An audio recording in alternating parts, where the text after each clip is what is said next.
To discuss about these and other matters, joining us is General Kulkarni. General Kulkarni, welcome to DD India News. Why these strikes and why now when talks are on to defuse a crisis?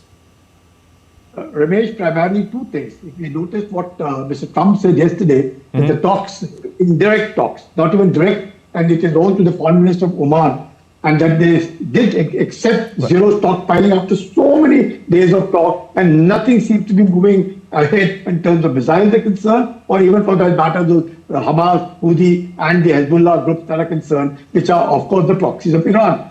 Regime change is a separate issue, which Americans would do it. But if the talks aren't moving beyond this zero stockpiling, which they have accepted only yesterday, that's what the Foreign Minister of Oman seems to be doing. Talks aren't direct. How much weight would America want to do before China can intervene or any help can come from any other country? I think USA would have thought best is to preempt. And in this preempt, it is a very, very severe strike. Obviously, the two locations that both the Jamaurin Square and the Hassanabad Square is indicative that these are squares which are occupied by the civil population of Iran in huge numbers during day. So they really have got to know that they are under tremendous threat. So internally also, Iran is breaking. Number one. Number two, and yet no official statement coming out of Khamenei indicative. One doesn't know where he is. United States is formed into Syria. United States has put its foot already in Pakistan. We know what's going on between Pakistan and Afghanistan of a recent thing. So there is so much.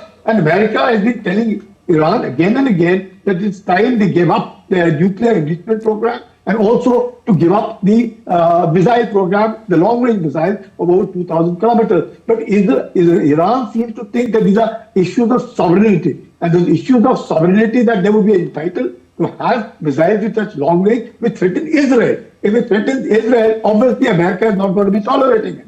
As a result of it, I thought it was a preemptive strike which has hit Iran during day, unable to do annihilation of the Navy, very much on the cards. Much of the talk by Iran that they would rather sink the aircraft carriers of America, not possible. The Americans would have already done the electronic jamming and all kinds of things with the missiles and all the military equipment that is available with Iran to be able to put out against Israel. So we find Iran is actually on a back foot. It's best for Iran to prevent further destruction of Iran that they must give in right now, because otherwise, with two aircraft carriers on site, with the finest to the aircraft, all the aircraft that are flying in Iran are such old. You just had a helicopter crash in Tehran, in Iran, recently. So Iran's really in the back foot. I don't think it should attempt to even further destroy. And if it does so, I think there will be a regime change automatically, because Iran will implode from within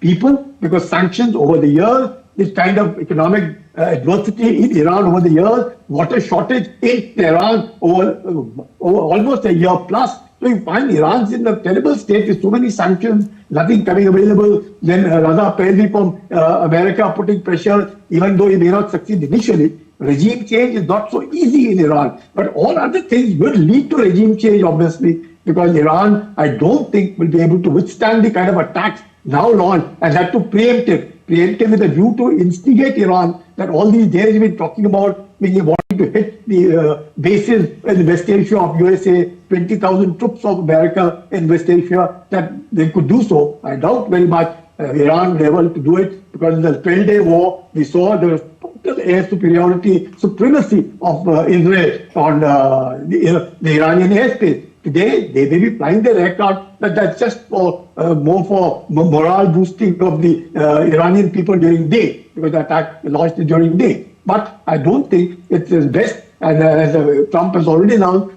4 days of war on Iran. And 4 days of war is not going to be easy for Iran to withstand. I personally would feel, my assessment would be that it's time this pressure brought on Iran, that it's good to have zero stockpiling of nuclear, give up the missile program for the time being, and then get into a discussion later in a more amicable environment, because right now the talks in Geneva are not direct talks. So you don't have the Americans and the Iranians talking to each other. They're talking through the Oman. So Oman's facilitating the talks and the indirect talks. So under these circumstances, because it can be interpreted wrongly, it can be conveyed wrongly, resulting in what now we see what has happened in Iran. Iran is under tremendous pressure. I think about maybe 24 to 48 hours, it is very, very clear whether Iran can retaliate. I don't think Iran would be in a state to retaliate right now because everything would have been jammed. Americans have not come for months on, they are there. And the way Mr. Trump has started already to state and recount what the Iranians have been doing for the last 47 years,